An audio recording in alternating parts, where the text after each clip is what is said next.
अस्सलामुअलैकुम, good morning, welcome to सुबह की सोच। आप सबको खुश आमदीद, सुबह बखैर।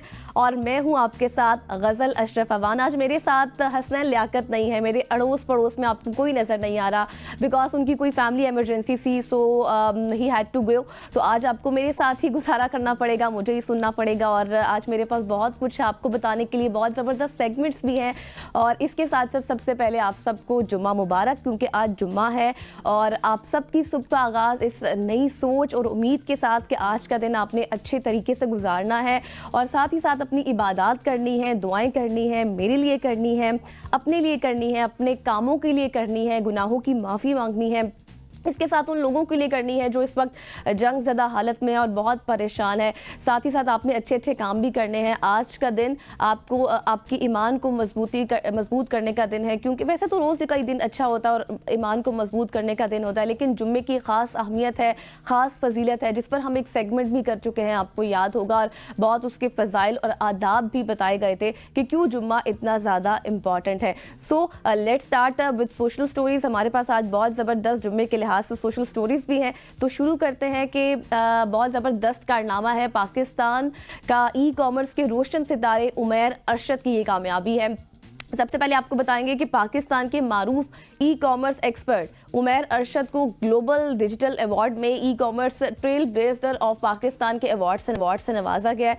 और ये अवार्ड उन रहनुमाओं के लिए ख़ास है जो कि ई कॉमर्स के मैदान में जदीद रुझानात मुतारिफ कराते हैं, फिर सारिफीन को बेहतरीन तजुर्बा और जितना भी एक्सपीरियंस होता है, उनके जितने एनालिसिस होते हैं उस रिलेटेड बताते हैं। और उमैर ने अपनी दहाइयों पर मुहित जो महारत थी उनकी, AI से मुज़य्यन उनकी जो प्लानिंग्स थी, उनके ज़रिए पाकिस्तान की ई कॉमर्स इंडस्ट्री को नई बुलंदियों तक पहुंचाया।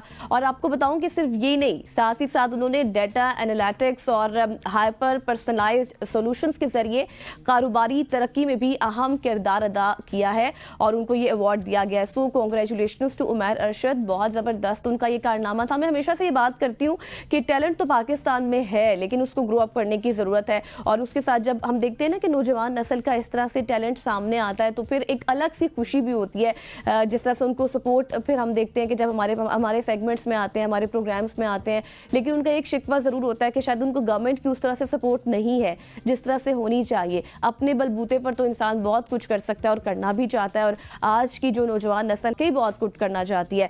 बट ये है कि जिस तरह से अगर थोड़ी सी सपोर्ट कर दी जाए, थोड़ा सा ताउन कर दिया जाए, तो आई थिंक सो वो ज़्यादा बेटर हो जाता है। तो इसलिए उमैर ने भी बहुत अच्छा कारनामा सर अंजाम दिया है। एक बार फिर से उमैर को हम मुबारकबाद देंगे और इसी तरह आप आगे बढ़ते चले जाएं, फलते फूलते जाएं और अपने मुल्क का नाम रोशन करते जाएं।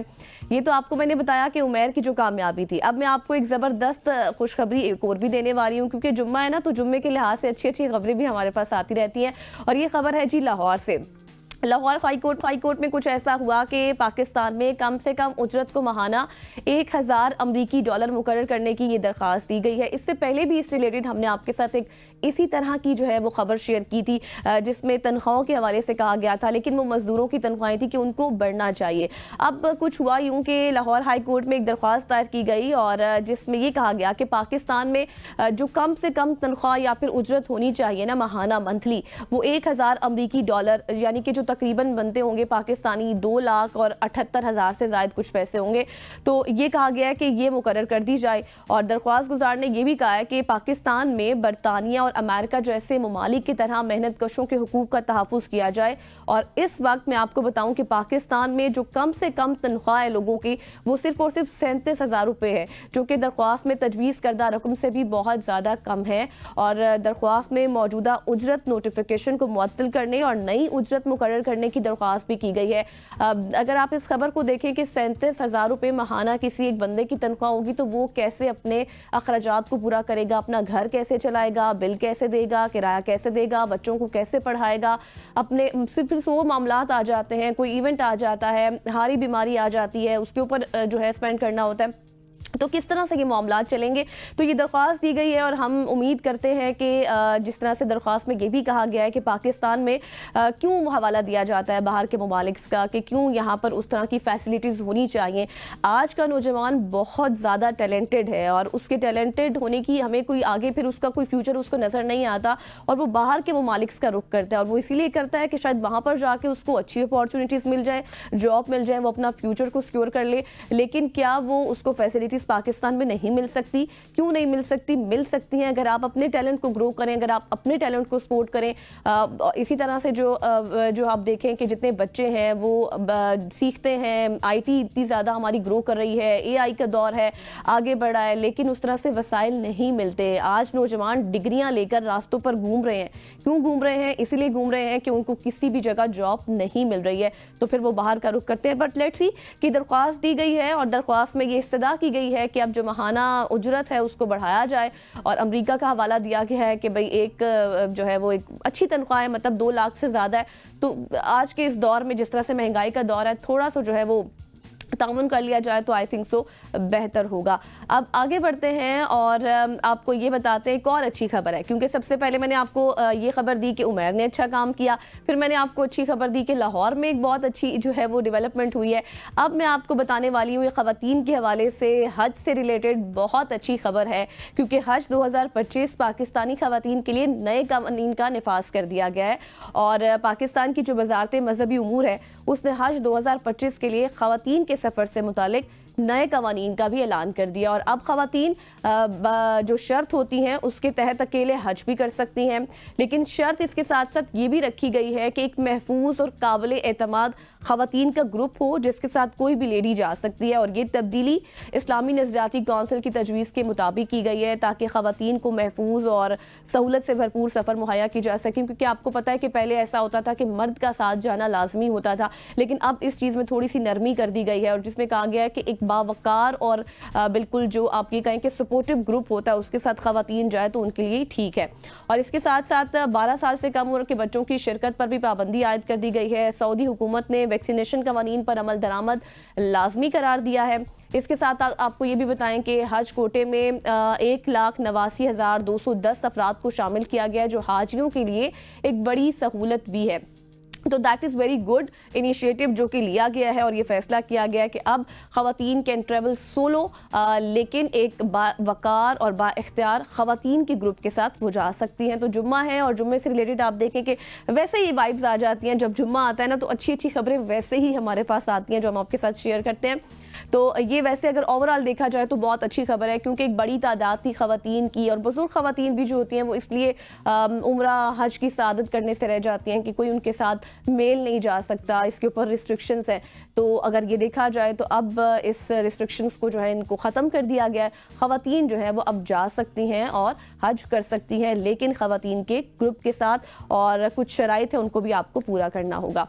अब आपको लिए चलते हैं जी, अब आपको दुनिया की सैर कराते हैं। इससे पहले बहुत हम पाकिस्तान से रिलेटेड आपको खबर दे रहे थे, लेकिन अब आपको लिए चलते हैं ऑस्ट्रेलिया, क्योंकि वहाँ पर एक बहुत ही खूबसूरत किस्म के जो है वो फ्लावर्स हैं और उनके जो अट्रैक्टिव फैक्ट्स हैं वो मैं आपको बताती हूँ कि इतने ज़्यादा अट्रैक्ट क्यों है। क्योंकि इस वक्त आप स्क्रीन्स पर देख रहे होंगे, पिक्चर्स चल रही हैं, उनको देख के लगता है कि बिल्कुल जिस तरह से हमिंग बर्ड्स जो है उस तरह की इनकी शक्ल है, खूबसूरत भी बहुत ज़्यादा है। और इनके फीचर्स क्या हैं ये मैं आपको आगे चलकर बताती हूँ कि असल में इनकी खूबसूरती की वजह क्या है। ऑस्ट्रेलवी झाड़ी के फूल कुदरत का खूबसूरत ये नज़ारा पेश करते हैं और बहुत ही अजूबा है, खूबसूरत सा अजूबा अगर मैं कहूँ तो शायद गलत नहीं होगा। और ये सिर्फ और सिर्फ ऑस्ट्रेलिया में पाए जाते हैं। इसके साथ आपको मैं ये भी बता दूं कि रेजिलिया वेलुटीना जो है अपनी खूबसूरती और हैरत अंगेज साख की वजह से दुनिया भर में फेमस भी है, लेकिन इसके हवाले से ये भी रिसर्च की गई है कि थोड़ा सा कम भी पाया जाता है सिर्फ ऑस्ट्रेलिया में, और ये सिर्फ ऑस्ट्रेलिया के एक झाड़ी में ही है, वहीं पर ये कभी नज़र आता है और कभी नज़र नहीं भी आता। और इसके सब्ज़ फूलों को देखे तो बहुत ही महसूस होता है इंसान उसको देखकर, और दर्जनों हमिंग बर्ड्स हवा में मुअल्लक होकर जैसे अमृत पी रहे हों। ये झाड़ी ना सिर्फ पोलिनेटर्स को अपनी जानिब मुतवज्जे करते हैं, बल्कि जितने इंसेक्ट इंसेक्ट्स होते हैं, कीड़े मकोड़े, उनको भी दूर रखने की इनके अंदर ये सलाहियत है कि अपने पास फूलों के ऊपर जो कीड़े, अक्सर आपने देखा होगा कीड़ा लग जाता है, वो खा जाता है, तो ये इनके अंदर इतनी सलाहियत है कि वो कीड़ों को भी खुद से दूर रखते हैं। और मैं आपको ये भी बता दूं कि साथ ही साथ जो माहिरीन है, जब उन्होंने रिसर्च की तो ये अनोखी जो है वो बात सामने आई कि अनोखी शक्ल कुदरत की हयातियाती हिकमत अमलियों का एक शानदार नमूना है और कुदरत की इस हसीन तख्लीक ने देखने वालों के दिल को भी मोह लिया है। और ये झाड़ी माहौलियाती तवाज़ुन बरकरार रखने में भी अहम किरदार अदा करती है। और यकीन करें, जब मैंने भी इन फूलों को देखा तो मुझे भी बिल्कुल ऐसे लग रहा था जैसे कि हमिंग बर्ड्स हैं, खूबसूरत किस्म के हैं और अट्रैक्टिव भी हैं, शेप इनकी इतनी ज़्यादा खूबसूरत है, ऐसे लगता है कि जैसे बिल्कुल कोई बर्ड की तरह है। इस वक्त आप पिक्चर्स आप देख रहे होंगे जो स्क्रीन पर चल रही हैं। आपको अच्छी अच्छी खबरें बताने का मकसद ये है कि आपकी सुबह जो है ना वो बहुत अच्छी हो जाए इस तरह की खबरें सुनने से, क्योंकि वैसे इंसान के पास बहुत सी टेंशनें होती हैं, बहुत सी परेशानियां होती हैं, लेकिन जब आप टीवी के सामने बैठकर हमें सुनते हैं ना अच्छी अच्छी खबरों के साथ, तो फिर वैसे इंसान का माइंड थोड़ा सा डाइवर्ट हो जाता है। अब आपको लिए चलते हैं जी अमेरिका, और अमेरिका में सूरत हाल इस वक्त बहुत ज़्यादा ख़राब है। जी हाँ, मैं बात कर रही हूँ लॉस एंजलिस की, जहाँ के जंगलात में तबाहकुन आग लग चुकी है और कई दिनों से ये लगी हुई है और जिससे लाखों लोग इस वक्त मुतासर हैं। और सिर्फ लोग मुतासर नहीं हैं बल्कि उनकी जो जायदाद है, उनके घर हैं, हॉलीवुड की बड़ी बड़ी जो पर्सनालिटीज़ हैं उनके घर भी, और जो अमेरिका की नायब सदर कैमला हैरिस हैं उनका भी घर वहीं पर मौजूद है। अमेरिका के शहर लॉस एंजलिस में जंगलात की आग ने 26,000 एकड़ से ज़्यादा रकबे को अपनी लपेट में ले लिया और अब तक की अगर मैं बात करूं तो 5 अफराद हलाक हो चुके हैं और 1500 इमारतें खाकिस्तर हो चुकी हैं। कैन यू इमेजिन कि ये कितना बड़ा नुकसान है। हवा का दबाव भी बहुत ज़्यादा है जिसके बायस जो है वो आग को काबू करना थोड़ा सा मुश्किल है, उस पर काबू करना। वैसे तो आपको पता है कि एक बड़ी तादाद वहाँ पर मौजूद है, लेकिन वहाँ पर मसला ये है कि पानी तक कम पड़ गया है आग को बुझाने में। और जो मुतासर इलाके हैं वहाँ पर हॉलीवुड की पहाड़ियाँ भी शामिल हैं और इसके साथ साथ जहाँ से तकरीबन 1 लाख अफराद को महफूज मकामात पर मुंतकिल किया जा रहा है। अमरीकी सदर जो बाइडन ने इसे वफाकी आफत करार देते हुए मुतासरीन के लिए माली इमदाद का भी ऐलान कर दिया और कई मशहूर शख्सियात, जैसे कि मैंने आपको पहले भी कहा कि वो इस शहर जो लॉस एंजलिस है वहाँ पर उनके घर मौजूद हैं जो कि उससे मुतासर हो रहे हैं। और साथ ही साथ आपको मैं ये भी बता दूं कि एंटरटेनमेंट इंडस्ट्री की जो बड़ी बड़ी पर्सनालिटीज़ हैं वहाँ पर उनके भी घर मौजूद हैं जो आग से बहुत ज़्यादा मुतासर हो रहे हैं। और तो अमेरिका में ओवरऑल सिचुएशन इस वक्त बहुत ज़्यादा ख़राब है। एक तरफ तूफ़ान की सूरत हाल है, एक तरफ आग लग गई है। कल जब मैं इस खबर को पढ़ी थी तो बहुत से कमेंट्स भी मैं नीचे पढ़ी थी, बहुत से लोगों ने इसके ऊपर कमेंट्स किया होगा कि अब जो सूरत हाल इस वक्त अमेरिका में है, लॉस एंजलिस में है, तो गज़ा की याद तो ज़रूर आई होगी कि वहाँ पर इस वक्त क्या सूरत हाल है। वहाँ पर जिस तरह से जंगबंदी नहीं की गई, लोगों को जिस तरह से मारा गया और बच्चे छोटे छोटे जिस तरह से, आपको पता है कि I have no words to explain, तो लोगों ने बाकायदा ये कमेंट्स किए हुए थे और कहा था कि गज़ा की याद तो ज़रूर आई होगी क्योंकि अभी तो सिर्फ आपके घर जले हैं और वहाँ पर तो लोगों की ज़िंदगियाँ तबाह हो गई हैं। खैर आगे बढ़ते हैं और आपको एक बहुत ही इंटरेस्टिंग ख़बर देते हैं सऊदी अरब से, क्योंकि इस वक्त आपको समझ आ गई होगी क्योंकि स्क्रीन पर ये विजुअल्स इस वक्त चल रहे हैं। एक छोटी सी बकरी है लेकिन बहुत ही खूबसूरत बकरी है और इतनी ज़्यादा अट्रैक्टिव है कि इसकी इतनी ज़्यादा बड़ी डिमांड और इतनी बड़ी नीलामी हुई है। असल में इसके अट्रैक्टिव फैक्ट्स क्या हैं वो मैं आपको बताती हूँ। सऊदी अरब में लंबे कानों वाली बकरी की तारीखी नीलामी हुई है। सऊदी अरब में एक मुनफरिद लंबे कानों वाली बकरी के बच्चे को 44 लाख रुपए में नीलाम किया गया। कैन यू इमेजिन कि छोटा सा बकरी का बच्चा इस वक्त आप देख भी रहे हैं, लेकिन उसके अट्रैक्टिव फीचर्स क्या हैं कि खूबसूरत है, क्यूट है और लंबे कान है और खूबसूरती की वजह से ख़रीदारों को उसने हैरान भी किया हुआ है। और माहिरीन के मुताबिक इस तरह की नीलामियाँ ना सिर्फ जानवरों की अहमियत को उजागर करती हैं बल्कि उनके मखसूस जनियाती हवास के ज़रिए नई नस्लें भी पैदा करने के रुझान को भी फ़रोग देती है।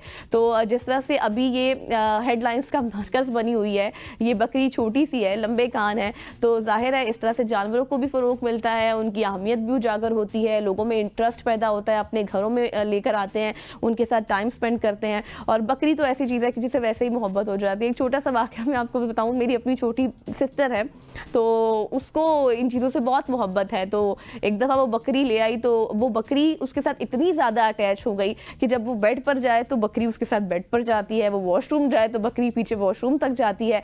सिर्फ मतलब इतनी ज़्यादा उसकी अटैचमेंट थी कि एक वो आवाज़ देती थी मीमी करके और वो बकरी उसके पास भाग कर आ जाती थी। तो ये आप देखें कि जानवरों में भी ये सलाहियतें होती हैं कि वो इंसान के साथ बहुत ज़्यादा अटैच हो जाते हैं। अब आपको लिए चलते हैं जी इटली। इटली से भी ऐसी कुछ ज़बरदस्त खबर है और इटली से आपको खबर मैं इसलिए भी दे रही हूँ क्योंकि अगर आपने इटली जाना है तो वहाँ पर अब आपको पैसे भी मिलने वाले हैं, लेकिन अब शर्त यह है कि आपने वहाँ पर गांव में जाकर रहना होगा और अगर आप वहाँ पर जाकर गांव को आबाद कर देंगे तो आपकी माली मदद भी की जाएगी। कुछ ऐसा ही हुआ है क्योंकि इटली के जनूबी इलाके में वाक़ई एक कस्बा है, आप ये कह लें, या फिर एक छोटा सा गाँव है। प्रोसीजर एका ने आबादी की कमी और खाली घरों के मसले को हल करने के लिए ये फैसला किया है कि 30,000 यूरो तक माली इमदाद की पेशकश की जाएगी। और ये गांव अपनी खूबसूरती और आला मयार के जैतून के तेल के लिए फेमस भी है और यहाँ रिहाइश इख्तियार करने वाले अफराद को माली इमदाद न सिर्फ मकानात की खरीदारी बल्कि उनकी मरम्मत के लिए भी फराहम की जाती है। और ये पेशकश दुनिया भर में उन अफराद की तवज्जो का मरकज़ भी है जो सुकून, कुदरती खूबसूरती और यूरोपी तर्ज ज़िंदगी के ख्वाहा हैं। मतलब जैसे मैंने आपसे पहले कहा ना कि जो लोग बाहर जाना चाहते हैं और वहाँ आबाद होना चाहते हैं, सुकून में रहना चाहते हैं और ये समझते हैं कि हमारी ज़िंदगी जो है वो अच्छे से गुजर जाए, फिट फाट होके गुजर जाए, तो आपने इटली जाना है, उसके गांव में जाना है, वहाँ जाकर आपने रहना है। सिर्फ आपको वहाँ की खूबसूरती आपको महसूस नहीं करेगी बल्कि आपको पैसे भी दिए जाएंगे और पैसों से जो है वो आप फिर अमीर भी हो जाएंगे, काम भी करेंगे, आपके मसाइल भी हल हो जाएंगे।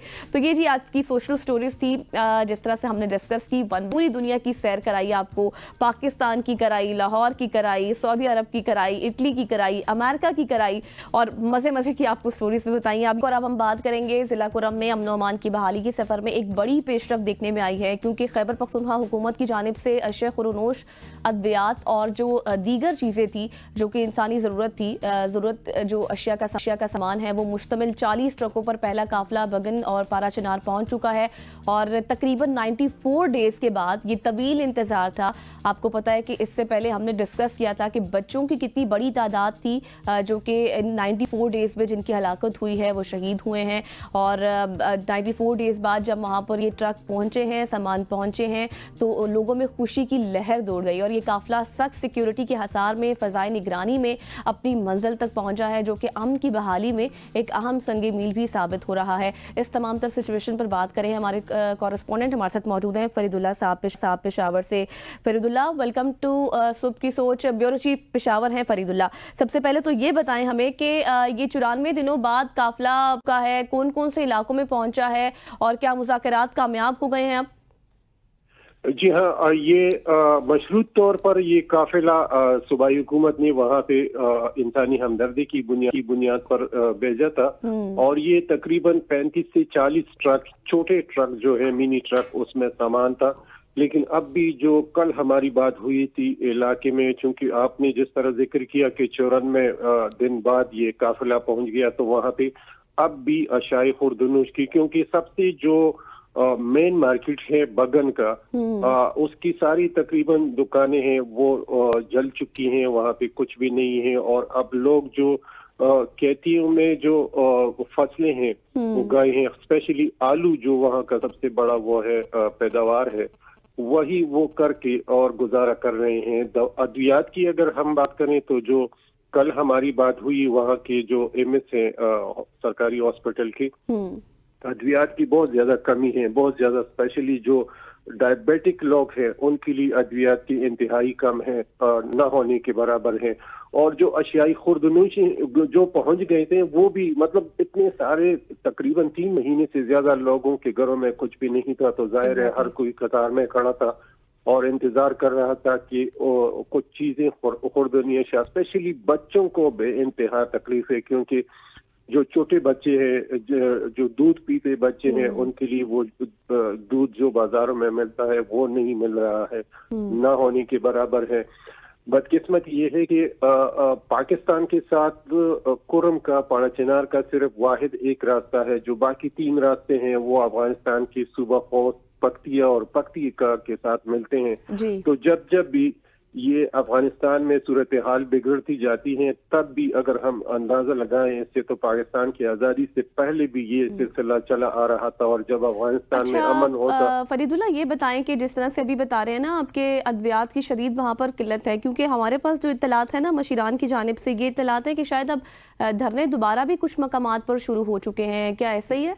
जी हाँ, ये जो धरना है ये बगन के जो लोग हैं, बगन की वो लोग जिनकी घर और दुकानें जल चुकी हैं उसको नजरियापेश किया गया था। वो लोग ऑलरेडी मंदूरी नामी इलाका है, वहां पे ये एहतजाज कर रहे हैं और इन्होंने जो इलाके की अमायदीन है उनकी दरख्वास्त पे जो काफिला था, जो इमदादी सामान के ट्रक थे, उनको रास्ता दिया था, सिर्फ इसलिए कहा था। लेकिन फरीदुल्लाह, जरगे में जो मुज़ाकरात हो रहे थे, जो बातचीत हो रही थी, उसमें तो ये कहा गया हम शायद धरना खत्म कर देंगे, तो अब फिर ये दोबारा किस वजह से धरने दिए जा रहे हैं? ये कहते हैं कि सबसे पहले जो लोग मुतासिर हुए हैं बगन के, उनकी घर और उनकी इमदादी सामान बहाली के लिए जो इकदाम हैं सबसे पहले फौरी तौर पर उठाए, क्योंकि वो लोग जो हैं वो आसपास के इलाकों में रिहाइश पजीर है, हंगू में और दीगर इलाकों में वो नकल मकानी कर चुके हैं। तो उनका सिर्फ यही मुतालबा है। ये सिर्फ बगन के जो 700-800 बताया जा रहा है कि घर और दुकानें जल चुकी हैं, तो ये उनको फौरी तौर पर वो रिलीफ का कह रहे हैं कि उन लोगों को रिलीफ दिया जाए। और ये मुजाहिरा या ये जो धरना एहतजाज कर रहे हैं ये इसीलिए, और इन्हीं लोगों ने मशरान, जो इलाके के मशरान हैं, उनके कहने पर जो काफिले हैं, तो सामान ले जाने वाले काफिले हैं, उनको रास्ता दिया था और वो चले गए हैं सिर्फ इसी बुनियाद पे कि लोगों को फाके तक नौबत आ गई है और अद्वियात की कमी है। और अब भी वो जो हेलीकॉप्टर सर्विस है वो भी मुअत्तल है और अभी हुकूमत ने असला और बंकर खत्म करने के लिए एक डेडलाइन भी दी है। तो मुज़ाकरात भी जारी हैं और जो फरीकेन हैं उनके साथ बातचीत का सिलसिला, नया जो कायम मकाम डिप्टी कमिश्नर है वो भी पहुंच चुका है और वो भी मुज़ाकरात। तो क्या कोई इत्तलात हैं आपके पास, कोई पेशरफ्त हो सकती है, मुतालबात माने जा सकते हैं इनके? जी हाँ, ये मुतालिबात तो ऑलरेडी दोनों फरीकें जो हैं वो मुतफिक हो चुके हैं जंगबंदी पे और बंकर्स और असला जमा करने के लिए।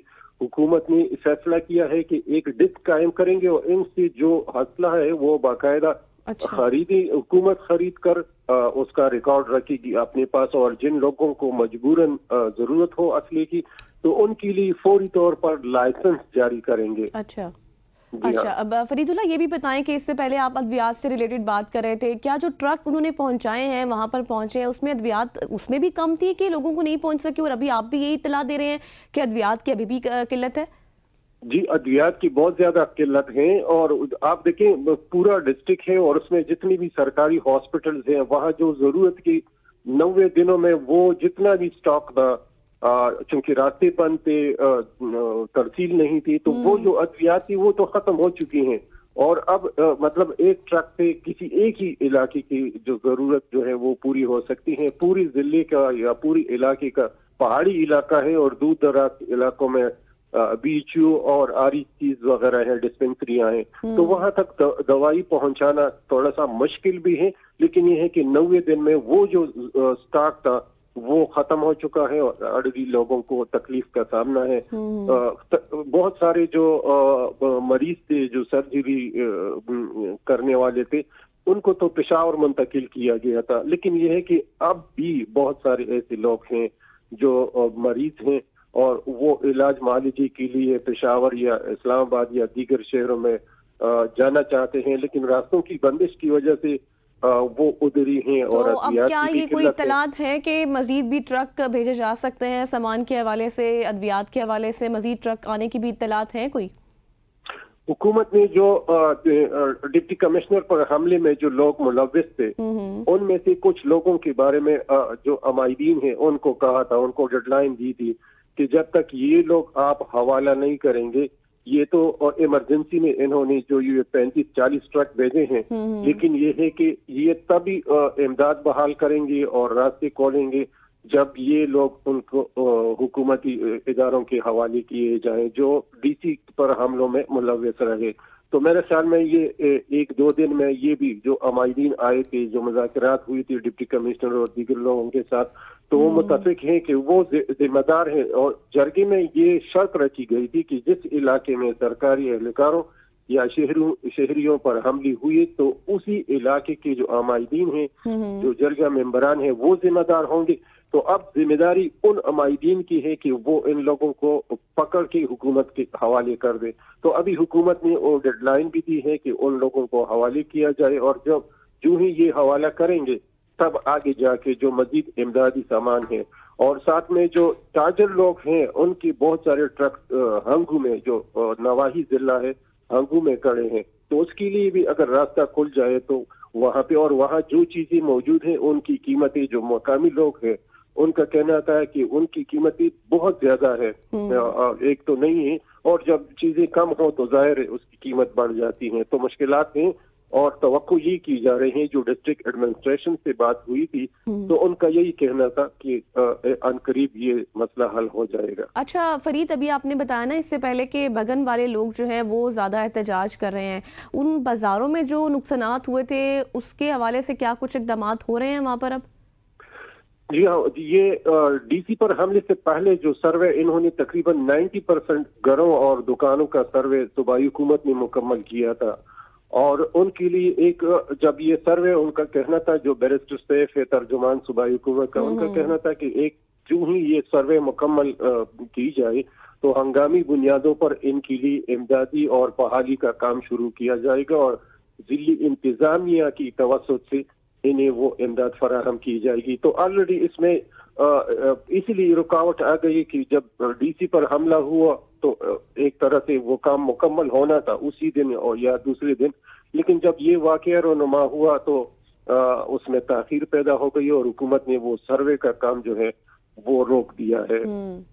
चलें, thank you so much. Faridullah हमारे साथ मौजूद थे, ब्यूरो चीफ पेशावर, और तमाम तर जो सूरत हाल थी 94 दिनों की बंदिश के बाद जो वहाँ पर ट्रक पहुँचे, इमदादी सामान के, दवाइयाँ पहुँची, लेकिन इस वक्त तक भी स्टिल वहाँ पर अद्वियात की बहुत ज़्यादा कमी है। लेकिन ये एक्सपेक्ट किया जा रहा है क्योंकि मुज़ाकरात भी जारी हैं कि शायद मुस्तकबिल में मज़ीद ट्रक भी वहाँ पर इमदादी सामान के भेजे जा सकते हैं, बट लेट्स सी कि आगे क्या होता है। और अब हम बात करेंगे मुल्की सियासत के ऊपर, क्योंकि एक तरफ मुज़ाकरात तो हो रहे हैं, वो भी डिस्कशन का हिस्सा होगा, लेकिन आज हम सबसे पहले बात करेंगे पाकिस्तान पीपल्स पार्टी की रहनुमा शाजिया मरी ने वफाकी हुकूमत पर शदीद तनकीद करते हुए कहा कि हुकूमत आइन की जो है खिलाफ वर्जी कर रही है और पीपल्स पार्टी को अहम फैसलों पर भी एतमाद में नहीं लिया जा रहा। बहुत सी पॉलिसीज हैं जिनके ऊपर भी खुलकर तनकीद सामने आ रही है पीपल्स पार्टी की जानिब से, और ख़ास तौर पर Pakistan maritime and sea port authority के क़याम के हवाले से भी पीपल्स पार्टी को मुशावरत में शामिल नहीं किया गया, जिससे पार्टी में तशवीश भी पाई जाती है। और शाजिया मरी साहिबा ने खबरदार किया कि अगर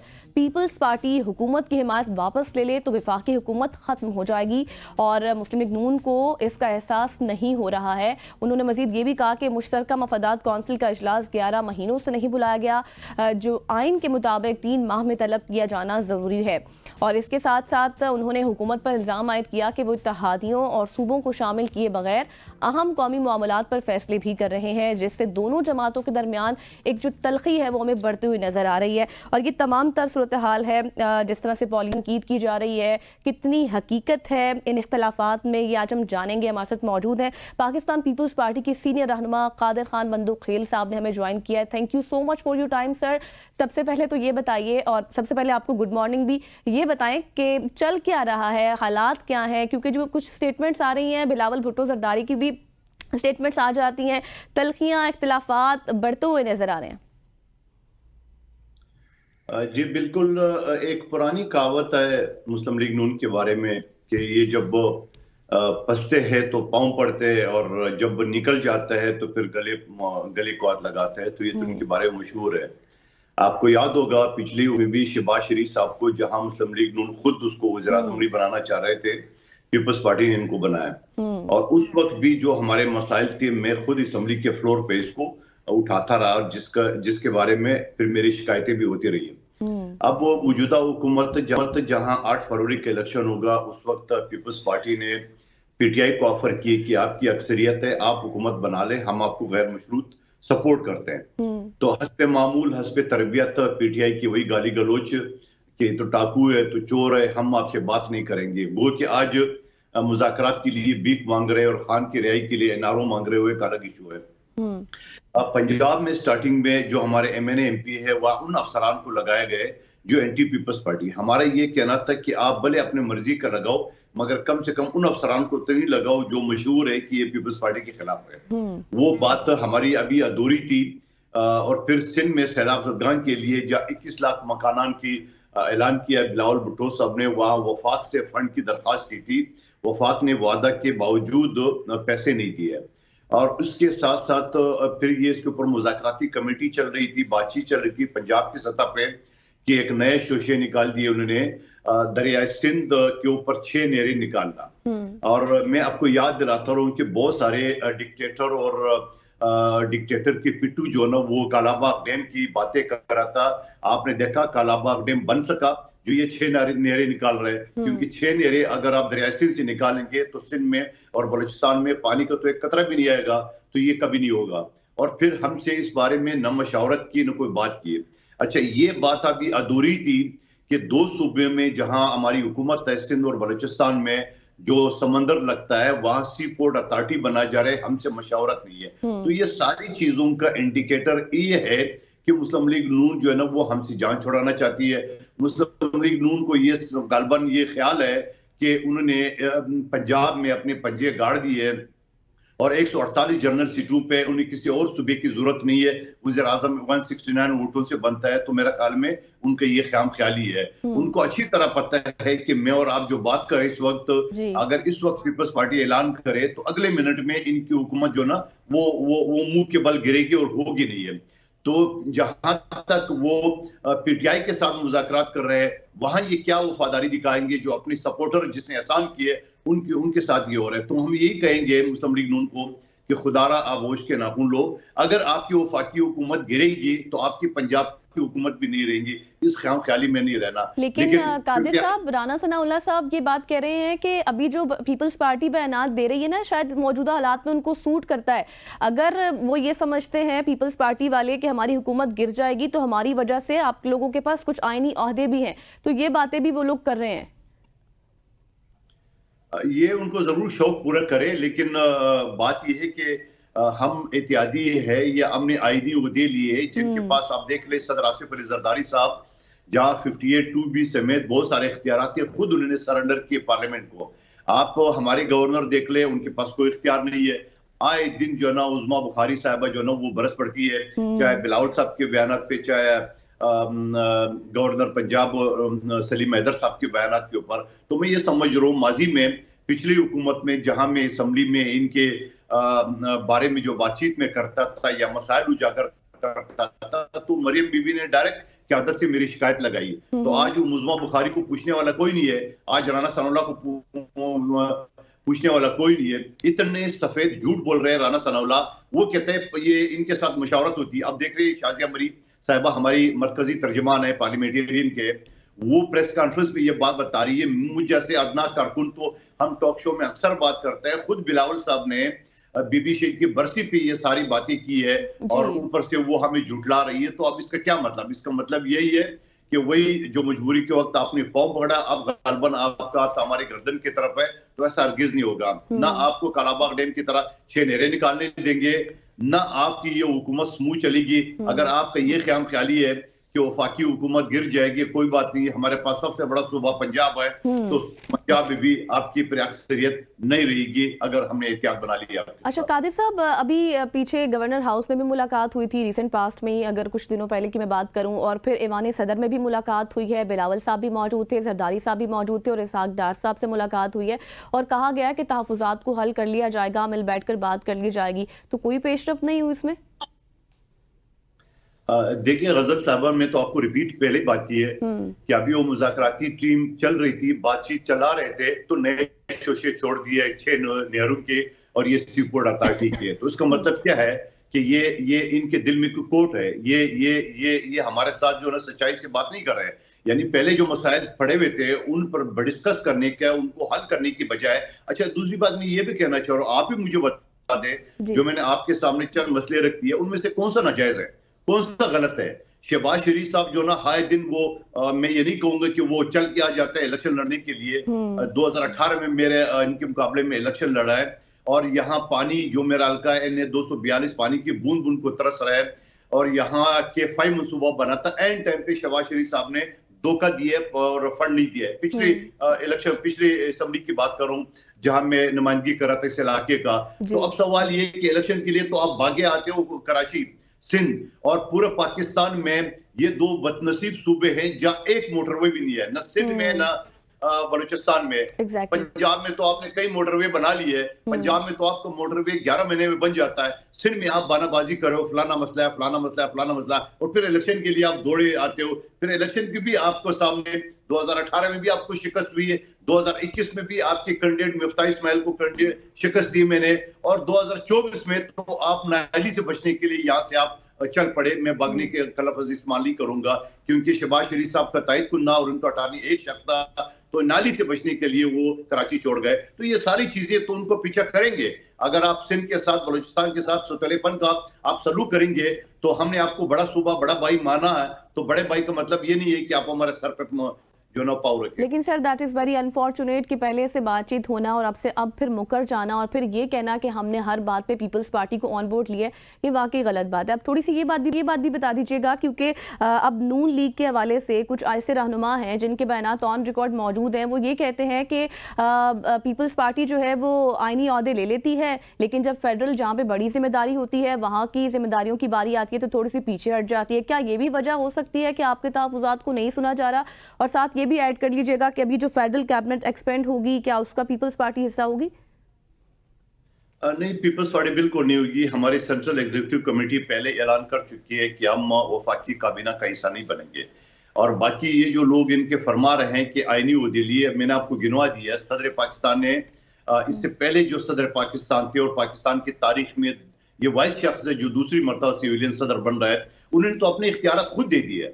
गवर्नर्स के इख्तियार ये है। अभी जो पिका ऑर्डिनेंस पंजाब में उन्होंने इशू किया था और गवर्नर पंजाब सलीम हैदर साहब ने एतराज किया है, तो सलीम हैदर साहब जब छुट्टी पे चले गए तो उन्होंने कायम मकाम गवर्नर स्पीकर से साइन करा लिया है। तो आप अंदाजा लगा ली कि हमारे पास इख्तियार क्या है। असल इख्तियार तो वफाकी हुकूमत के पास है, असल इख्तियार तो काबीना के पास है। तो अगर हमें लालच होता, हमें इख्तियार ये सारी चीजें चाहिए होती तो हम वफाकी हुकूमत का यानी वफाकी काबीना का हिस्सा रहते, जैसे पिछली मरतबा हम रहते पीडीएम के दौर में। तो मैं ये समझ रहा हूँ कि बिल्कुल गलत बयानी कर रहे हैं, ये बिल्कुल झूठ बोल रहे हैं क्योंकि इनके पास कोई बात करने को नहीं है। आप मुझे बता दें कि मेरे चेयरमैन बिलावल साहब मुतालबात को ये दोहरा रहे हैं, हमारी मरकजी तर्जुमान मुतालबात को दोहरा रही है, मुझ जैसा अदना कारकुन तो ये मुतालबा दोहरा रही है, तो राना सनोला कहते हैं नहीं हम इससे मुशावरत करें। तो आप अंदाजा लगा लें कि झूठ कौन बोल रहे हैं। अच्छा कादिर साहब ये भी बताएं कि अब जो आपको पता होगा कि अभी पीछे खबर आई है कि 1.5 लाख नौकरियां जो है वो ख़त्म कर दी गई हैं मईशत की बहाली के लिए। फिर उड़ान पाकिस्तान एक मंसूबा भी है, उससे भी अगले कुछ सालों में मईशत बेहतर हो जाएगी। पीपल्स पार्टी का हमेशा से ये नारा रहा है रोटी कपड़ा और मकान, लेकिन अब जिस तरह से ये नौकरियाँ ख़त्म कर दी जाएंगी, असामियाँ खाली हो जाएंगी, इससे बहुत से लोग इफेक्ट भी हो जाएंगे। तो इस पर क्या मौक़िफ़ है पीपल्स पार्टी का? देखिए, पीपल्स पार्टी तो हमेशा रोजगार की बात करती है। Exactly. पीपल्स पार्टी तो हमेशा किसान, मजदूर और उकला और उनकी बात करती है, लोअर तबके की बात करी है। पिछले असम्बली में मैं खसूसी कमेटी का चेयरमैन था, मैंने 4 लाख मुलाजमीन को रेगुलाइज करने के अहकाम दिए और बाकायदा पूरे असम्बली में कोई इख्तलाफी नोट नहीं आया। मुस्लिम लीग नून के रहनुमा भी मेरे साथ MNA कमेटी के हिस्सा थे और फिर स्पीकर ने रूलिंग दी है। लेकिन उस वक्त भी मुस्लिम लीग नून ने मुनाफकत की है और ब्यूरोक्रेसी को ये डॉक्टर तौकीर शाह जिसको ये एडवाइजर पता नहीं क्या बना रहा है, ये इसी शख्स की शरारत से, इन्हीं की साजिश से उन्होंने इस्लामाबाद हाई कोर्ट से स्टे ऑर्डर लिए और वो सारे जो असम्बली के प्रोसीडिंग्स है वो नल कर दिए, वो नल कर दिए। अब मुझे एक बात बता दे कि असम्बली का रूल ये कहता है ना इनके कोई जज, कोई चीफ जस्टिस, कोई अदालत किसी असम्बली के प्रोसीडिंग्स पे जो है ना वो मुदाखलत नहीं कर सकती है। तो ये मुस्लिम लीग नून के बाज वज़रा जिसमें राना सनोला मौजूद था, जिसमें ख्वाजा आसिफ था, जिसमें राना तनवीर था, ये मौजूद थे। उन्होंने ब्यूरोक्रेसी के जरिए यानी हमारे साथ काबीना में होते हुए भी हमारे पीठ में खंजर घूमे, बल्कि हमारे पीठ में नहीं 4 लाख खानदानों के पीठ में खंजर घूमे जो 40-40 साल से वो कच्चे मुलाजमी थे। यानी इस्लामाबाद में जहां 17 ग्रेड की टीचर जो ना वो 20,000 तनख्वाह पे डेली वेजेस पे थे। अब इससे बड़ा जुल्म क्या हो सकता है? इस्लामाबाद जैसे रेड जोन में 20,000 तनख्वाह पे और वो भी डेली वेजेस पे। तो ये सारे अहकाम तो मैंने दिए और मैंने अकेले में नहीं दिए, पूरे तमाम पार्टियों की जो मेंबरान मेरे साथ है उस कमेटी में और बाकायदा उसको अप्रूव किया, स्पीकर ने रूलिंग दी। उसके बावजूद मुस्लिम लीग नून ने साजिश करके और रुकावट बन गई है। मैं ये कहूंगा मुस्लिम लीग नून तो हमेशा जो ना वो मजदूर खुश पॉलिसी है, किसान खुश पॉलिसी है, मुलाजिम खुश पॉलिसी है उनकी। और ये जो 1.5 लाख नौकरी ये खत्म कर रही है, इंशाल्लाह पीपल्स पार्टी का बिलावल भुट्टो साहब को आने दो, ये सब हम बाल करेंगे, बल्कि नहीं सिर्फ बाल करेंगे, उससे डबल करेंगे इंशाल्लाह, क्योंकि रोजगार देना हमारा काम है, हम लोगों को ये रोजगार देते आ रहे हैं। सही। Let's talk about negotiations. आखिर में बात कर लेते हैं थोड़ी सी मुज़ाकरात के ऊपर, क्योंकि कादिर साहब हमने देखा पहला दौर हुआ, दूसरा हुआ, अब तीसरा एक डेडलॉक का शिकार हो गया है। क्या समझते हैं, कुछ पेशरफ्त हो सकती है, कुछ नजर आएंगे मामलात आगे बढ़ते हुए? देखिए, आपको तो पता है कि पीटीआई पहले से जो है ना वो एस्टेब्लिशमेंट की उंगली पकड़ने के लिए दौड़े जा रहे, और मेरे साथ इनका जो कायम मकाम जनरल सेक्रेटरी है फिरदौस शमीम नकवी साहब ने एक लाइव शो में कहा था, और बल्कि बहुत सारे चैनल में कहा कि हमें तो जर्नलों ने, हमें तो एस्टेब्लिशमेंट ने बोला है कि हम आपसे डायरेक्ट मुज़ाकरात नहीं करते हैं, आप हुकूमत से कर ले। तो ये तो उनकी बात आ गई है। दूसरी बात, इनके 2 पॉइंट एजेंडा है। एक ये है कि 9 मई और 24 नवंबर का ऊपर जुडिशियल कमीशन बनाया, और वो भी उनके मनपसंद जजेस के ऊपर। तो आप मुझे बता दो कि जजेस क्या करेंगे जब कमीशन तो उस वक्त बनेगा जब किसी चीज में अभाव हो। अब जब हमाम नहीं है, मिसाल अहसान न्याजी खान साहब का भांजा है, उसने जो पतलून ले रहा है, उसने जो अपने मोबाइल से वीडियो बनाई है, या जुडिशियल कमीशन क्या करेंगे कि उसका भांजा नहीं है, रिश्तेदार है, यानी जितने भी उन्होंने बलवायु ने जो अफरा तफरी की है पाकिस्तान के अमलाक को, फौजी अमलाक को, शोहदा के जो है यादगारों को जला के राह कर दिए, उनमें से तो एक को भी उन्होंने ये नहीं कहा कि ये हमारा कारकुन नहीं है। और फिर कानूनी शहादत का आर्टिकल 164 ये कहता है कि कोई भी ऑडियो जो सची हो वो एडमिसेबल है before any court of law. और इसी वीडियो के ऊपर बर्तानिया में सजा हुई है, इसी वीडियो के ऊपर ट्रंप के लोगों के ऊपर जो सिविलियन या सरकारी इमारतें थे उनके ऊपर वो 19 साल सजा हुई है। चलिए सर, हम उम्मीद ही कर सकते हैं कि मुज़ाकरात का दौर जो एक खुश आइंद सी बात थी कि शुरू होगा, हुआ, लेकिन अब डेडलॉक का शिकार कर सकते हैं कि आगे कुछ पेशरफ्त हो जाए। Thank you so much. Qadir Khan Bandokhel साहब हमारे साथ मौजूद थे और इन डेप्थ हम गुफ्तगू कर रहे थे मुल्की सियासत के ऊपर जो कुछ हो रहा है। अब हम बात करने वाले हैं, हमारा बहुत ही ज़बरदस्त और इंटरेक्टिव सा सेगमेंट है, क्योंकि हमारे साथ एक ऐसी खातून मौजूद हैं जिन्होंने ना सिर्फ अपने अज़्म और हौसले से सबको हैरान कर दिया है, बल्कि अपने सकाफती विरसे, इलाके की ख़वातीन की ताकत को आलमी सतह पर भी उजागर किया है। जी हाँ, मैं बात कर रही हूँ अनम उज़ैर की, जिनको कौन नहीं जानता, जो पाकिस्तान की मारूफ माउंटेनियर और एंडोरेंस की माहिर। कराची मैराथन में हिस्सा लिया, इसमें थर की ख़वातीन की ताकत बनी, उनकी जुर्रत की नुमाइंदगी की। उन्होंने रिवायती जो चूड़े जिसको कहते हैं ना, चूड़ियाँ जो बड़ी बड़ी होती हैं, वो भी पहने हुए हैं, और इस दौड़ में उन्होंने हिस्सा लिया जो ना सिर्फ उनके इलाके की सकाफत को ज़िंदा करता है बल्कि उनके आज़म की भी अक्कासी करता है। और इस वक्त पिक्चर्स आप अनम उज़ैर की हमारी स्क्रीन पर भी देख रहे होंगे, और आज के इस खुसूसी सेगमेंट में हम अनम उज़ैर की इस शानदार कामयाबी के बारे में बात करेंगे और उनसे कुछ अहम सवालात भी करेंगे। Anam, how are you? Thanks for being on the show. कैसी हैं आप? Thank you so much. Thank you so much. बिल्कुल ठीक हूँ, अल्हम्दुलिल्लाह। अच्छा अनम, मुझे ये बताएं कि जिस तरह से मैंने अब आपका इंट्रो कराया, आपने रेस में हिस्सा लिया, कैसे आपको ये शौक आया? रेस में हिस्सा लेने का शौक या उनकी सकाफत को आगे ले जाने का शौक? दोनों, वन बाय वन। अच्छा, रेस में हिस्सा लेने का शौक तो इस तरह से कि अभी मैंने 2 महीने पहले न्यूयॉर्क मैराथन भी की थी, जो कि इंटरनेशनल लेवल पे ये मैराथन्स होती हैं। So this is total 42.2 kilometres जो कि आपने करना होता है, कट ऑफ टाइम होता है, उसमें आपने करना होता है ये। तो जब मैं वो कर आई और फिर अभी पता चला कि कराची में भी उस लेवल का इवेंट हो रहा है जो कि अब इंटरनेशनली रिकग्नाइज्ड होगा, उसी लिस्ट में ऐड होगा, तो फिर व्हाई नॉट पाकिस्तान? तो फिर मैंने सोचा कि इसमें तो लाजमी हिस्सा लेना चाहिए। तो ये सोचते हुए मैं वहां पे गई। हुआ ये कि उससे पहले हम लोगों ने प्लान बनाया था कि हम थर पार्कर जाएंगे पहले, क्योंकि as a mountaineer north side तो बहुत एक्सप्लोर की है, वो सब पता है, तो साउथ साइड पे मैं कभी नहीं गई थी। तो जब मैं उस साउथ साइड पे मैं गई हूँ, वो मैंने एक्सप्लोर किया, वहाँ के लोगों से मिले, वहाँ पे जो कुरुंजर माउंटेन्स हैं वो एक्सप्लोर किए, वो फिर हम रन ऑफ कच्छ चले गए, तो वहाँ की ना खवातीन लोकल्स के साथ बैठने का मौका मिला, घर पे भी उन्होंने हमें इन्वाइट किया। तो वहाँ पे एक है दिलीप जो बहुत काम कर रहे हैं उस टूरिज्म को प्रमोट करने के लिए। अच्छा, उन्होंने हमें अपने घर पे इनवाइट कर लिया। उससे पहले मैं शौक था, बचपन से देखते तो हैं कि वो पिक्चर्स होती हैं वो सफेद बड़े बड़े एग्जैक्टली। तो जब मैंने वहां पे देखा एक्चुअली लोगों को पहने हुए, तो आई कांट टेल यू कि लिटरली जो बूढ़ी बूढ़ी खवातीन थी उनके यहाँ पे इतने मोटे मोटे निशान थे। अच्छा। जो कि हो चुके हुए थे, जख्म बने हुए थे। तो मैंने जब उनसे बात की तो उन्होंने कहा कि हम एक दफा पहन ले, हम शादीशुदा खवातीन, तो पूरी जिंदगी नहीं उनको उतारते। अच्छा, तो वो उनको कोई प्रॉब्लम नहीं होती? आपने उन्हें पूछा नहीं कि जिस तरह से आप बता रही हैं कि उनके इतने जख्म भी थे, और आपका अपना एक्सपीरियंस कैसा था? आपने भी तो वो पहने थे।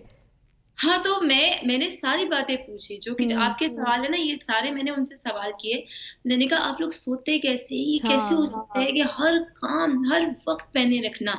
और जब मैं वहां पे एक दुकान पे पहनने गई हूँ ना, वो शॉप है, उसकी क्लिप मैं आपको भेजूंगी तो आप देखिएगा। तो उसमें सारी खवातीन ऐसे लाइन से बैठी हुई थी। वो क्या करते हैं कि जो पुराने, जो कुछ महीनों पुराने हो गए, जो गंदे भी हो जाते हैं ना, क्योंकि घर है, मट्टी है, डेजर्ट है, तो रेत है, हुआ ये कि वो काटते हैं और फिर फौरन से नए पहन लेते हैं। तो वो अच्छा, वो ऐसे बैठे, उतारना भी शायद मुश्किल होता होगा, इसलिए उनको काट दिया जाता है। हाँ, उतारना वैसे मुश्किल उतना नहीं है क्योंकि मैंने खुद एक्सपीरियंस कर लिया है, तो अब मैं आपको अपने अच्छा अच्छा। एक्सपीरियंस से बता सकती हूँ कि क्या करना मुश्किल है और क्या करना नहीं। मैंने फिर पहन लिए ना वहां पे। जब मैंने पहने तो मुझे पहले बहुत अनकंफर्टेबल फील हुआ। मेरे खुद यहाँ पे इतने इतने निशान पड़ गए, और रनिंग से तो मजीद मेरे ये सारे, और ये सब अभी कैमरा पे नहीं आएंगे, काफी निशान पड़ गए मुझे। अच्छा तो मुझे काफी अनकंफर्टेबल फील हो रहा था। जब थर पार्कर से वापस आ रहे थे, उसके बाद कराची मैराथन थी, तो मैंने कहा कि क्यों नहीं कि मैं ये पहन कर रखूं, मैं ये देखूं कि जब ये लोग इतना कर सकते। मैं वहां पे उनको कह कर आई थी कि मैं अब ये पहनूंगी, मैं देखूंगी कि मैं कितना मैक्सिमम कर सकती हूँ इसके साथ। तो वो खवातीन लिटरली, हम समझते हैं कि माउंटेनियर्स बड़े स्ट्रांग हैं, हम तो हमसे ज्यादा स्ट्रांग कोई नहीं, नहीं, वो खवातीन बहुत स्ट्रांग है जो उस तरह की कंडीशंस में वहां पे रह रही हैं, फिर पानी भी भर भर के ला रही हैं। हम तो उतना नहीं कर सकते। एग्जैक्टली। तो फिर मैंने ये पहने चूड़े और मैंने फिर इनको नहीं उतारा। फिर मैंने इसके साथ ही भागना शुरू किया। मेरे लिए भागना उतना मुश्किल था कि जैसे कुछ लोगों ने मुझे कहा भी कि ये आपने जैसे ग्राउंडेड रहने के लिए पहने हुए हैं, जैसे परिंदा होता है कि उसको कुछ पहना देते हैं कि वो उड़े नहीं। एग्जैक्टली। अच्छा, तो आपके लिए क्या मैराथन में यही चैलेंजिंग सिचुएशन थी, ये चूड़े जो आपने पहने थे, या फिर इसके अलावा भी आपको कुछ लगा कि बहुत चैलेंजिंग है मेरे लिए? टू बी वेरी ऑनेस्ट, अल्हम्दुलिल्लाह अभी मैंने with in 3 months 3 long distances के लिए थे। न्यूयॉर्क मैराथन भी 42.2, फिर मैंने एक और किया backyard ultra, ultra running 50 kilometres in a go. तो इसके उस लिहाज से मेरे लिए कोई अल्हम्दुलिल्लाह अल्हम्दुलिल्लाह मुश्किल नहीं था बिल्कुल भी। लेकिन जो मैंने ये एक्स्ट्रा एफर्ट की थी कि उन खवातीन के उसको देखने के लिए, उस कल्चर को आगे ले जाने के लिए, वो दिखाने के लिए, so that was the difficult part. मुझे उससे काफी मुश्किल, क्योंकि देखिए अब मैंने पूरा ऊपर पहना हुआ, मेरा बाजू ये भी नहीं ठीक से हो हिल रहा भी नहीं था। सकता था। हाँ, वो फिर आपको उनकी खवातीन की याद आई होगी ना कि किस तरह से वो अपना सारा सारा दिन गुजारती हैं, काम करती हैं। अच्छा अनम, मुझे ये भी बताएं कि आपने कितनी चोटियां इस वक्त सर कर चुकी हैं, क्योंकि you are doing a great job. मेरे पास तो अल्फाज ही नहीं है मैं आपके लिए क्या क्या कहूँ, क्योंकि आपकी पिक्चर्स इस वक्त चल रही हैं, इससे पहले भी आप हमारे शो में आ चुकी हैं। जी, मैंने इस साल अब तो इस साल नहीं, मतलब पिछले साल मैं गई थी। I was being invited as a team lead for K2 women expedition. So मैंने वो वुमेन एक्सपीडिशन लीड किया था K2 के लिए, और मैंने समिट किया था Broad Peak, the 12th highest mountain of the world. जी, और उससे पहले पिछले साल उसे, आई एम सॉरी, आप बोलिए। जी जी, बताएं बताएं। और उससे पहले पिछले साल me and my husband Uzair, हम दोनों ने इकट्ठे समिट किया था 8th highest mountain of the world. So we became the first mountaineer couple of Pakistan. अच्छा, आप ब्रॉड पीक भी सर कर चुकी हैं और अपने हस्बैंड के साथ कर चुकी हैं, वो एक्सपीरियंस आपका कैसा था? क्या वहाँ पर कुछ चैलेंजिंग था आपके लिए? बहुत ज्यादा एक्सट्रीम चैलेंजिंग, बिकॉज हुआ ये कि देखिए, जिस तरह, आई बी वेरी मच ऑनेस्ट, जिस तरह से हमारी सोसाइटी है उसमें अगर बंदा कोई बात कह दे तो लोग उसको समझते भी हैं और लोग उसको सुनते भी हैं। So it was, you know, Uzair और मैंने बहुत सालों से, 10-12 सालों से हम इकट्ठे ट्रेवल कर रहे हैं। So this was the very first time जब मैंने अकेले जाना था, और मैंने वो चीज़ देखी है कि मेरी बात की, मेरी किसी चीज़ की वो वैल्यू नहीं है। They don't take it seriously just because I am a woman, और जी खातून है, ये कह रही है, कोई बात नहीं, इसकी बात ना सुने भी तो जब चल जाएगा, ये ऐसे कह रही है, ऐसे नहीं ऐसे। So it was very much challenging in that sense, because हमारी सोसाइटी मेल ओरिएंटेड सोसाइटी है, और उसमें खवातीन की बात को आगे ना रखा जाता है ना सुना जाता है। But that was the most difficult part, और उसको मैंने इस तरह कैटर किया कि मैंने कहा कि मैं भी अब करके दिखाऊंगी, और करके ही आऊंगी, ताकि I will show and I will see कि मैं क्या कर सकती हूँ, या this was for every woman out there. So वहां पे भी यही चीज मेरे माइंड में थी that I have to do it. अच्छा Anam, no doubt you are fit and you can do that, but not every person fit person does that.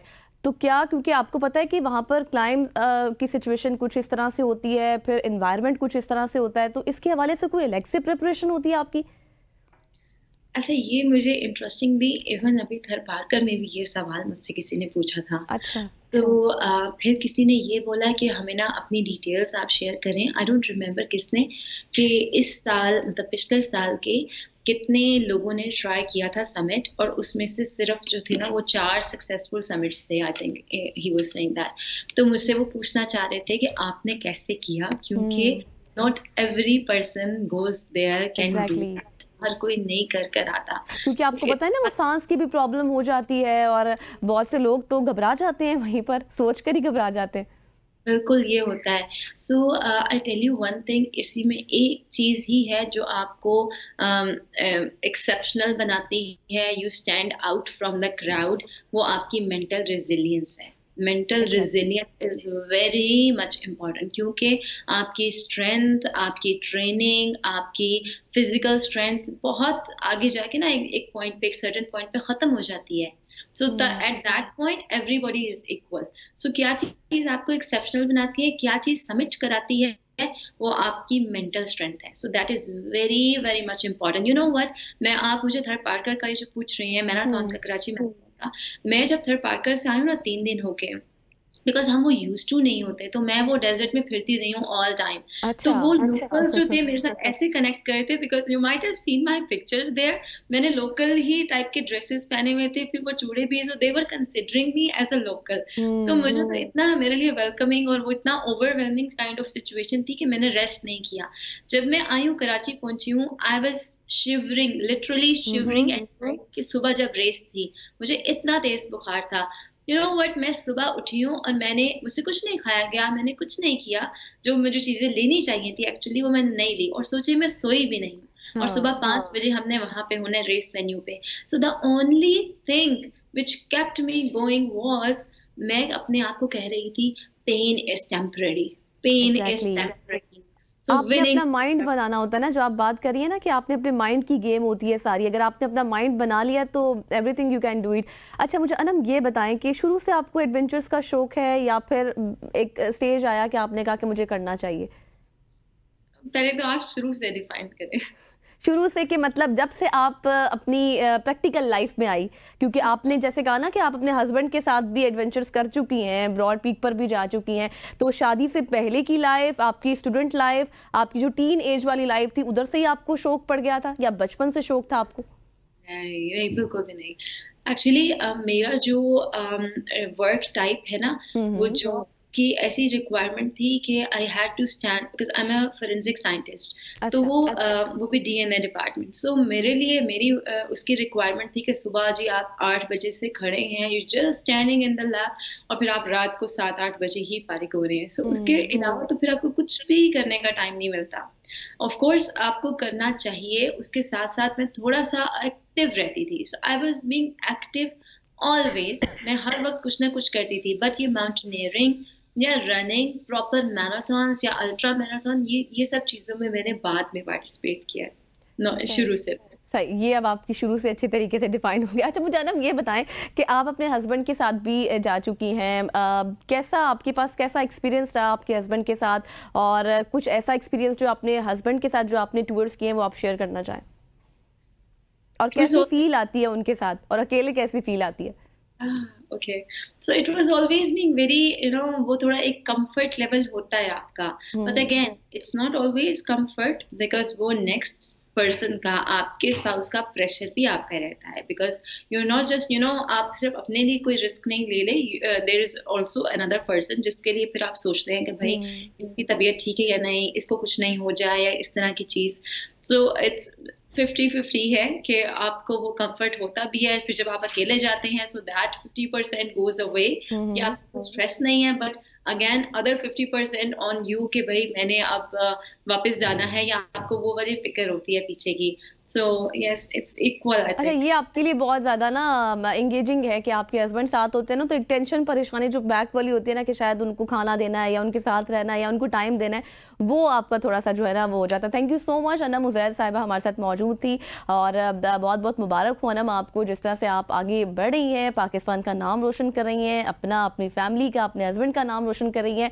हमारी दुआ है कि आप इसी तरह आगे बढ़ती जाएँ और इंस्पायरेशन देती रहे नौजवान नस्ल को भी, लड़कियों को भी, कि वो भी इस तरह की रेसेस में आगे आए और जो है वो बड़े बड़े कारनामे सर अंजाम दें. इसका बहुत ही ज़बरदस्त और खुसूसी सेगमेंट है जिस पर बात करना शायद बहुत ज़्यादा अब ज़रूरी हो चुका है. इंतहाई हसास और ये अहम मौजू है जिसमें इसराइल की तरफ से जारी करदा ग्रेटर इसराइल के नक्शे पर आलमी सतह पर होने वाली मजम्मत और उसके साथ साथ सियासी और कानूनी असरात का जायजा लिया जाएगा आज के इस सेगमेंट में. और सिर्फ यही नहीं, इसराइली हुकूमत ने एक मुतनाज़ा नक्शा जारी किया है जिसमें उर्दन, शाम, लेबनान और दीगर अरब ममालिक को इसराइल का हिस्सा दिखाया गया है, जिसमें सऊदी अरब, मुत्तहिदा अरब अमारात, उर्दन और फ़लस्तीन ने मुस्तरद करते हुए आलमी बिरादरी से इसराइल की तौसी पसंदाना पॉलिसियों के खिलाफ फौरी रद्द-ए-अमल की अपील भी की है और इस इक़दाम को बैनुल-अक़वामी कवानीन और मुआहिदों की खिलाफ वर्जी भी समझा जा रहा है. आज के सेगमेंट में हम इस अहम मसले पर दिफाई पहलू भी जानेंगे और इसका इस्लामिक पॉइंट ऑफ व्यू भी जानेंगे कि कुरानी हवाले हमारे पास क्या हैं और से अब इसराइल जो है वो तबाह कर रहा है पूरी दुनिया को, और पूरी दुनिया पर जिस तरह से वो कब्जा कर रहा है इसके पीछे अब क्या वजूहात हैं, क्योंकि गज़ा को तो जिस तरह से उसने तबाह कर दिया, अब पूरी दुनिया के ऊपर उसकी नज़रें हैं जिस तरह से ये ग्रेटर इसराइल का नक्शा जारी किया गया है. तो हमारे साथ मौजूद होंगे स्काइप पर, हमें ज्वाइन किया डॉक्टर खुर्रम इकबाल साहब ने. Thank you so much sir for joining us. इसके साथ हमारे साथ स्टूडियो में मौजूद हैं मुफ्ती असदुल्ला साहब. सर आपका भी बहुत शुक्रिया. डॉक्टर साहब, सबसे पहले मैं आपकी तरफ आना चाहूँगी और मैं आपसे यही पूछूंगी कि जिस तरह से गज़ा को तबाह कर दिया इसराइल ने, अब पूरी दुनिया पर कब्जे के ख्वाब देख रहा है और जिस तरह से कंडेम किया जा रहा है बाकी ममालिक की जानिब से, इज इट इनफ? देखिए, ये तो एक चीज तय हो चुकी है कि इसराइल ने अक्टूबर में पिछले साल जो जंग शुरू की थी उसका मकसद कोई दिफाई नहीं था बल्कि जारहाना था. क्योंकि ये पहली मर्तबा नहीं है कि इसराइल ने बाज़ाब्ता तौर पर ग्रेटर इसराइल का नक्शा जारी किया हो. जो इसराइली सहूनी फौजी इस जंग में हिस्सा ले रहे हैं उनकी यूनिफॉर्म्स पर ग्रेटर इसराइल के नक्शे सख्त होते हैं. इससे पहले इसराइल के फाइनेंस मिनिस्टर ग्रेटर इसराइल की बात कर चुके हैं. इसराइल के जो डायस्पोरा के जो मिनिस्टर थे वो ग्रेटर इसराइल की बात कर चुके हैं. वो उर्दन को, शाम को एक सॉवरन स्टेट तस्लीम करने से इनकारी हैं. तो ये चीज तो बिल्कुल तय हो चुकी है कि गजा में जो कुछ शुरू हुआ 1 साल कबल वो किसी भी तरह से दिफाई जंग नहीं है. लबनान पे इन्होंने हमला किया, शाम पे ये अपनी फौजें दाखिल कर चुके हैं. तो इनका इस सारी जारियत का बुनियादी मकसद ही ग्रेटर इसराइल का हसूल. अब इसमें अप्रोचेस मुख्तलिफ हैं. सहूनी रियासत में इस वक्त 2 किस्म के सहूनी आपको ग्रोह देखने को मिलेंगे. एक उनको आप लिबरल सहूनी कह सकते हैं, जो कहते हैं कि हम बिट बाय बिट एनेक्स करेंगे फलस्तीन को और इस प्रोसेस में कई साल लग सकते हैं. और दूसरी तरफ वो रेडिकल ज़ायनिस्ट हैं जो ये समझते हैं कि अभी नहीं तो कभी नहीं. ये वाहिद और फैसला कुन मौका है इसराइल के लिए कि जब ग्रेटर इसराइल का कयाम मुमकिन हो सके.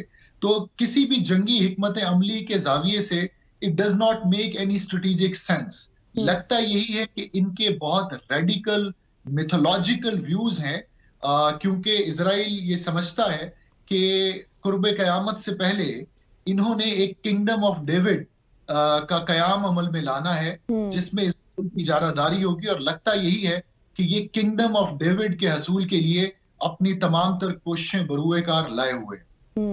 एग्जैक्टली. अच्छा डॉक्टर साहब, जिस तरह से अभी हमने देखा कि सऊदी वज़ीर ख़ारजा ने कहा है कि आलमी बिरादरी इसमें किरदार अदा करे, आप समझते हैं कि कोई है जो इसको कंट्रोल कर सकता है, क्योंकि पूरी दुनिया में इस वक्त तबाही के ख्वाब देख रहा है ये? देखिए, आलमी बिरादरी से अगर हमारी मुराद मगरिब है तो मगरिब एक मर्तबा फिर अपनी जो दोहरा मयार है उसके साथ पूरी दुनिया के सामने आ चुका है. गजा में जितनी नंगी जारहियत हुई उस पर न सिर्फ अमेरिका, जर्मनी बल्कि अमेरिका के तमाम मगरबी इत्तेहादी इस वक्त इसराइल को भरपूर हिमायत किए हुए हैं. जहां तक ताल्लुक है अरब ममालिक का, तो यकीनन उनकी तरफ से मजम्मती बयान जारी किए गए। सऊदी अरब ने, कतर ने, यूएई ने, जॉर्डन ने Exactly. इस ग्रेटर इसराइल के नैरेटिव को कंडेम किया है। लेकिन बात यह कि क्या अस्करी तौर पर ये अरब ममालिक इतने मजबूत हैं कि वो इसराइल की जारियत का मुकाबला कर सके? मैं समझता हूं कि मुआशी हवाले से तो यकीनन हमारे जो अरब ब्रदर ममालिक हैं वो बहुत मजबूत हैं, लेकिन गुज़श्ता कई दहाइयों में इन्होंने अपनी अस्करी कुव्वत पर उस तरह से इन्वेस्ट नहीं किया जिस तरह से किया जाना चाहिए था। तो अब इसराइल का ये जो एक बढ़ता हुआ एक एक्सपेंशनिज्म है, इसको इनकी मौजूदा अस्करी कुव्वत के साथ रोकना मुश्किल है। तो जरूरत इस अमर की है कि ये जो ममालिक हैं जो एक इकोनॉमिक मसल रखते हैं, ये उन मुस्लिम ममालिक के साथ अपने ताल्लुकात को असर नौ मुरतब करें जो अस्करी कुव्वत के हामिल हैं। और अगर इस्लामी दुनिया में आप अस्करी कुव्वत के हवाले से बात करें तो पाकिस्तान का शुमार दुनिया के टॉप 10 अस्करी कुव्वतों में होता है। Exactly. तुर्की बहुत बड़ी अस्करी कुव्वत है। तो अब ये वक्त आ चुका है कि अरब ममालिक तुर्की और पाकिस्तान के साथ अपने ताल्लुकात को मजबूत करें ताकि इसराइल के इस एक्सपेंशनिस्ट एजेंडा को हौसला शिकनी की जा सके और इसका रास्ता रोका जा सके, क्योंकि सिर्फ मजम्मतों से अब काम नहीं रुकने वाला। एग्जैक्टली डॉक्टर साहब, हमारे साथ मुफ्ती असदुल्ला भी मौजूद है, उनको भी शामिल गुफ्तगू करते हैं क्योंकि इस पॉइंट पर इस्लामिक पहलू से भी रोशनी डालना बहुत ज़्यादा ज़रूरी है। मुफ्ती साहब, जिस तरह से डॉक्टर साहब की आपने इन डेप्थ उन्होंने गुफ्तगू की, आपने सुनी होगी, ये वही इजरायली कौम है जो कि हज़रत इब्राहीम अलैहिस्सलाम की औलाद में से है, ये वही है जो रसूलुल्लाह सल्लल्लाहु अलैहि वसल्लम के ज़माने में भी थी, ना कोई फ़र्क था और ना कोई फ़र्क आया है। क्या वजूहात है, कोई रोक सकता है इसको? बिस्मिल्लाहिर्रहमानिर्रहीम।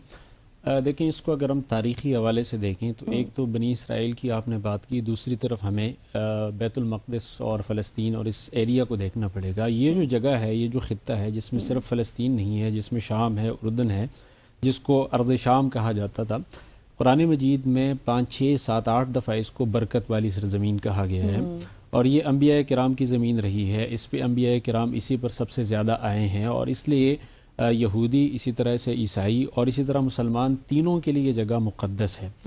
फिर अगर हम तारीख़ी हवाले से देखें तो हज़रत इब्राहीम अलैहिस्सलाम के जो 2 बेटे थे, एक हज़रत इस्माईल अलैहिस्सलाम और हज़रत इसहाक़ अलैहिस्सलाम।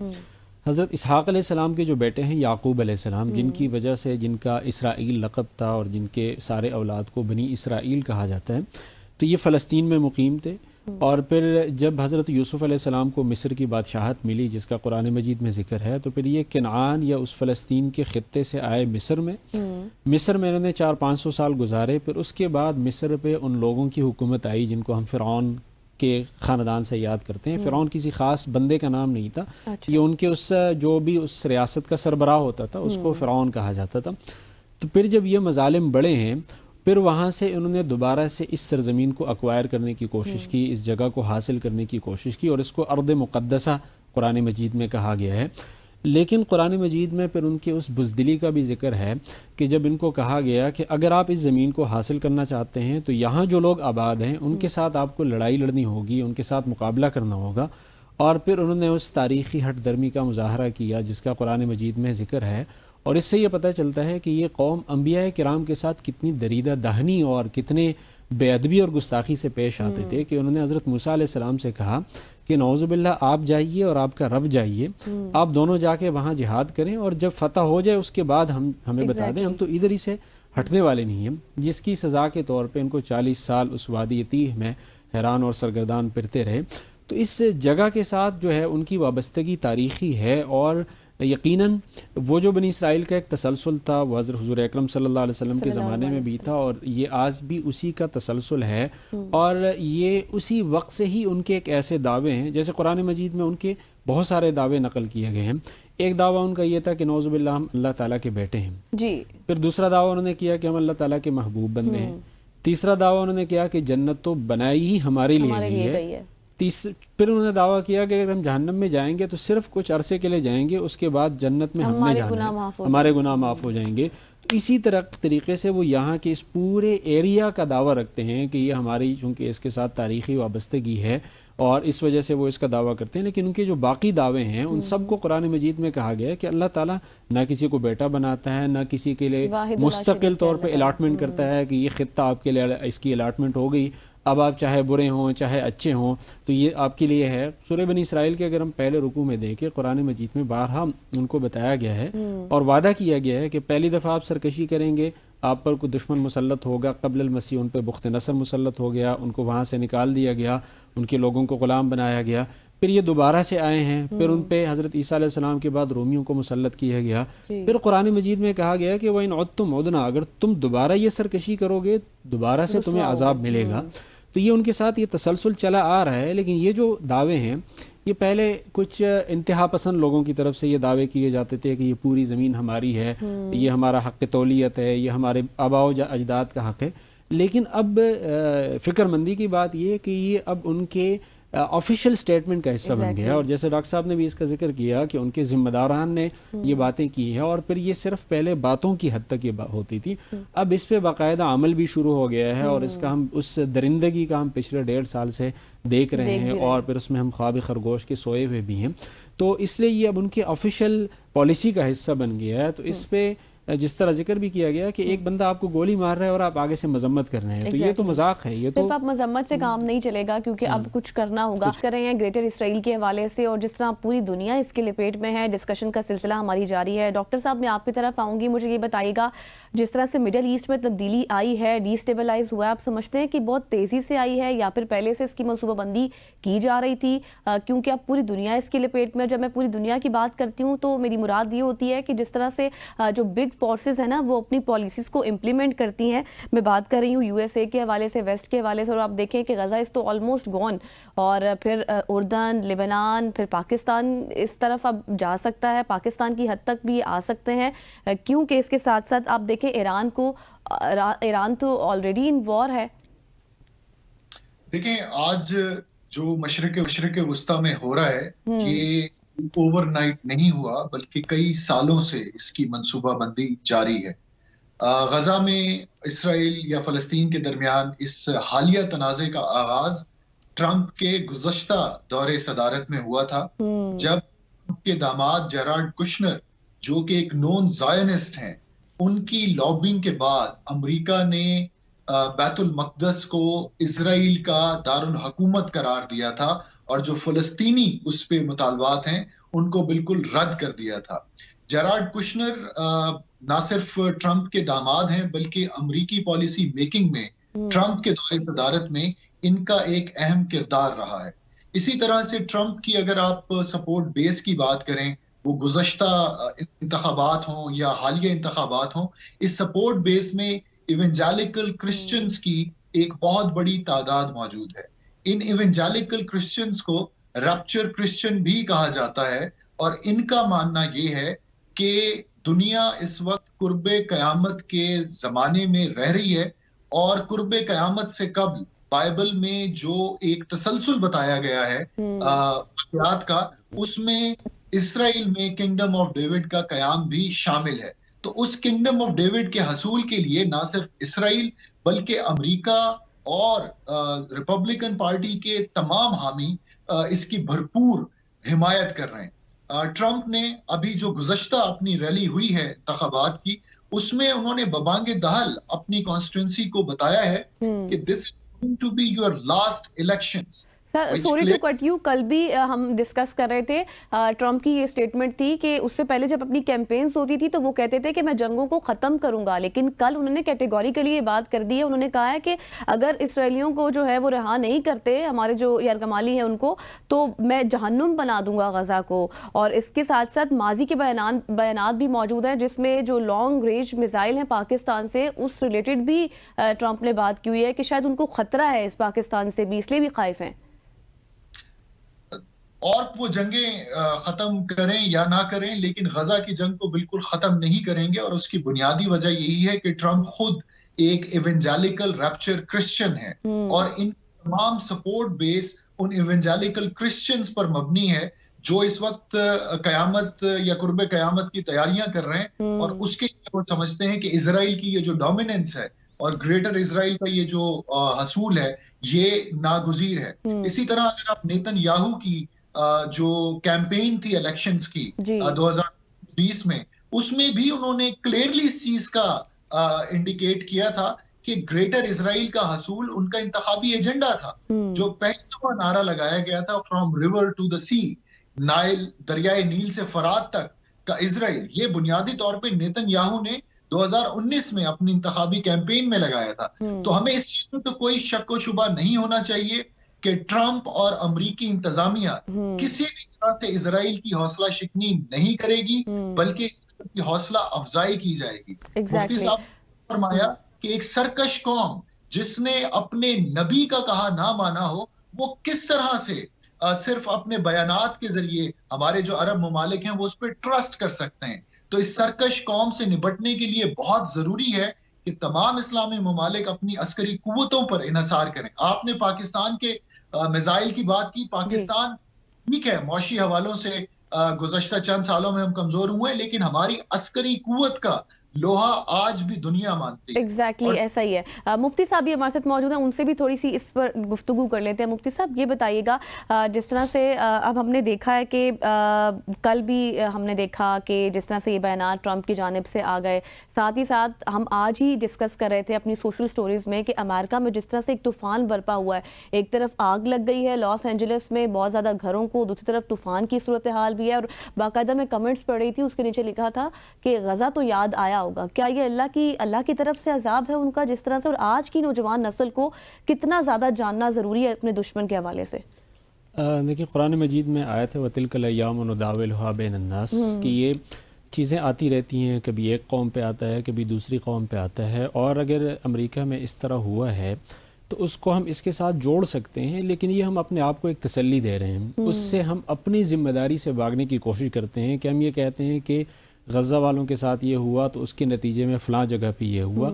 इसका मकसद ये नहीं है कि मैंने अपनी ज़िम्मेदारी पूरी की है, वो तो अल्लाह ताला के वाक़यात है। कहीं पर आग लगती है, कहीं पर अज़ाब आता है, जिसको हम किसी ख़ास वाक़े के साथ जोड़ सकते हैं और अल्लाह ताला ख़ुद भी फिर फ़ैसला करते हैं।